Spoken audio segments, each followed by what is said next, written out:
Hello guys, this is spoken English learner channel. आज हम आपके लिए कल जो पढ़े थे पैसेज मीन्स ऐसा स्टोरी के फॉर्म में पढ़े थे उसको हम कंटिन्यू करने जा रहे हैं। तो कल का आपका पढ़ना कैसा लगा कमेंट करके ज़रूर बताइएगा हमारे साथ, और आज भी हम इसे कंटिन्यू करते हैं। ओके,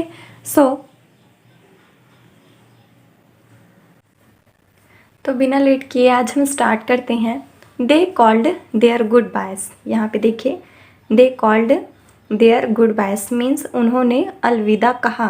अब देखिए, दे कॉल्ड कहा के लिए आप बोलेंगे कि हम से क्यों नहीं बोले, है ना।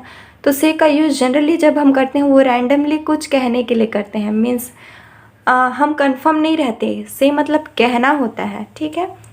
रैंडमली मतलब जो भी बातें हम करते हैं नॉर्मली तो उसको से के लिए यूज़ करते हैं, लेकिन हम यहाँ स्पेशली जब यूज़ करते हैं गुड बायस हाय ऐसे के लिए तो कॉल का यूज़ करते हैं। जैसे कि बुलाना के लिए भी कॉल का, तो याद रखिएगा यहाँ पे इफ़ेक्टिव बनता है इससे सेंटेंस। यहाँ पे हम कॉल का ही यूज़ करते हैं जब गुड बाय कहते हैं, तो कॉल्ड।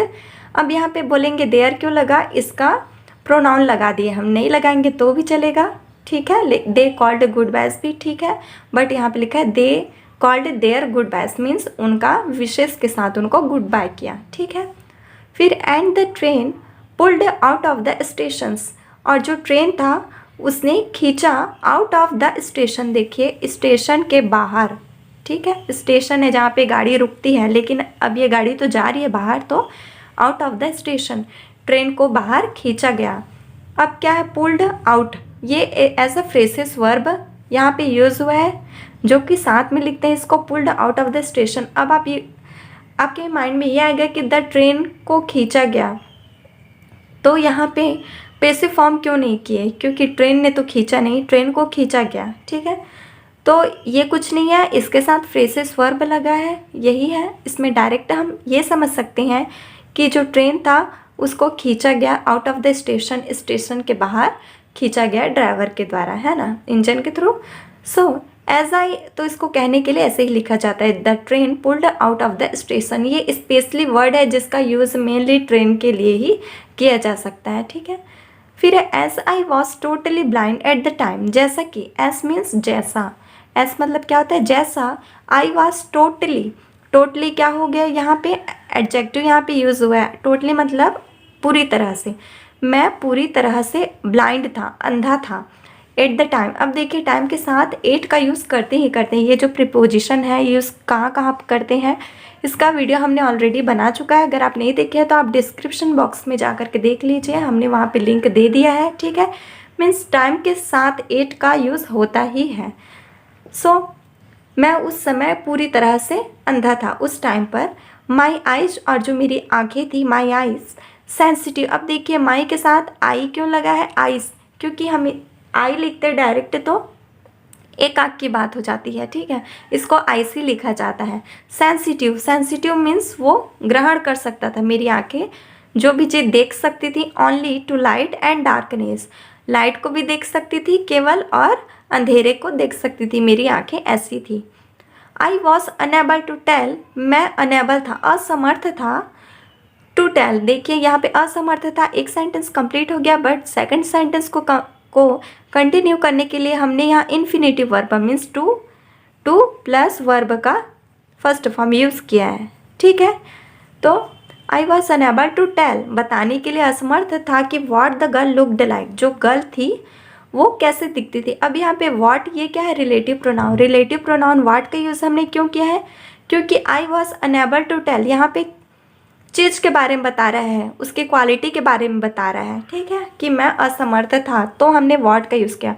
अगर हम इंसान के बारे में बताते डायरेक्ट, दैट इज़ जैसे कि द कपल हु सा हर ऑफ, मीन्स द कपल पहले लिख लिए इंसान के बारे में, तो उसका यूज़ उसके बाद हु का यूज़ करते हैं। जैसे कि यहाँ पे देखिए फर्स्ट में हमने बताया था द कपल हु, अब यहाँ पे हु का यूज़ किया क्योंकि हम यहाँ पे जो भी इंसान का यूज़ किया वो सब्जेक्ट है, ठीक है।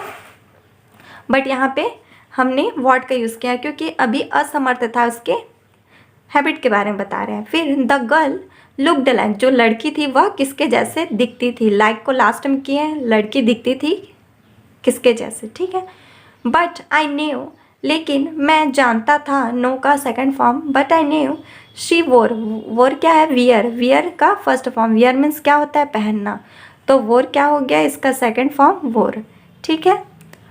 शी वोर स्लीपर्स, अब यहाँ पे सेम आई के जैसा है, स्लीपर का यूज़ ऑनली हम नहीं कर सकते, स्लीपर मीन्स एक चप्पल पहन के कोई आता है क्या, ये ऐसे वर्ड्स हैं जिसके साथ एक्स लगता ही है, ठीक है। सो सी वोर स्लीपर्स फ्रॉम द वे, रास्ते से वो स्लीपर पहनी थी, उसको ये कन्फर्म था उस ब्लाइंड मैन को। एंड दे स्लैप्ड, ठीक है, वे स्लैप होकर के गिर गए, ठीक है, स्लैप हो गए अगेंस्ट हर हिल्स, दे स्लैप्ड अगेंस्ट हर हिल्स। अब यहाँ भी हिल का यूज़ नहीं कर सकते थे, एस का यूज़ करेंगे ही, क्योंकि हिल भी एक की बात कर रहे हो गया तो हिल्स का यूज़ करते ही हैं, अपने हिल्स के विरुद्ध में वो गिर गए। जनरली हम ओनली यूज़ करेंगे तो दे स्लैप्ड का यूज़ करते हैं, क्योंकि ऐसे वर्ड्स हम ऐड नहीं कर पाते हैं, तो ऐसे वर्ड्स ऐड करने की कोशिश कीजिए। देखिए इसी के एग्जाम्पल के थ्रू, अगेंस्ट हर हिल्स कुछ नहीं बोला है, वो गिरा है, किसके थ्रू गिरा है इसी को बताया है, ठीक है। आगे पढ़ते हैं। इट वुड टेक, यह जो लेगा, ठीक है, ये जो सिचुएशन है कुछ भी है, इट मतलब यह हो गया, इट वुड टेक मीन्स यह जो लेगा, me sometimes to discover something about her looks and looks, यहाँ तक पहले देखते हैं, ये जो समय लेगा,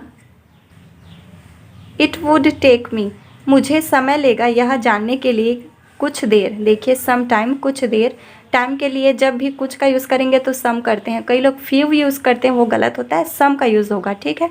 एग्ज़ाम में आते भी हैं ये फिल इन द ब्लैंक्स के फॉर्म में।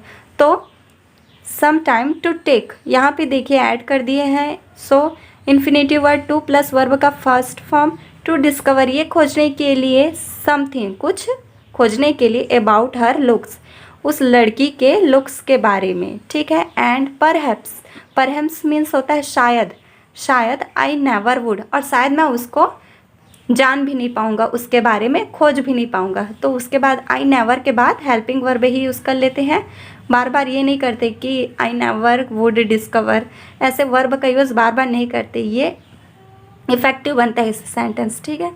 फिर बट आई लाइक्ड, लेकिन मैं पसंद करता था, the sound of her voice, जो साउंड था किसका, अब देखिए साउंड के आगे द लगा दिए क्योंकि यहाँ पे वर्ब कंप्लीट हो गया है, और साउंड वॉइस ऐसी चीज़ें हैं जिसके सामने मेनली द लगाया जाता है, ठीक है। I liked the sound of her voice, उस लड़की के वॉइस को मैं पसंद करता था, हर का यूज़ क्यों किया, यहाँ पे शी का यूज़ कर सकते थे क्या, नहीं, प्रोनाउन का यूज़ करेंगे, ठीक है, as a object, sounds of her voice and even, even यहाँ तक कि, इवन मतलब क्या होता है, यहाँ तक कि मैं उससे पसंद करती हूँ, यहाँ तक कि मैं उसके लिए कुछ भी कर सकते हैं, ऐसे बात करते हैं ना, यहाँ तक कि, तो इवन का यूज़ करते हैं। सो इवन ऐड करते हैं एडिशन के फॉर्म में, even the sound of her slippers, यहाँ तक कि उसके आवाज़ को, उसके चप्पल के आवाज़ तक को मैं पसंद करता था, ये बोल रहा है।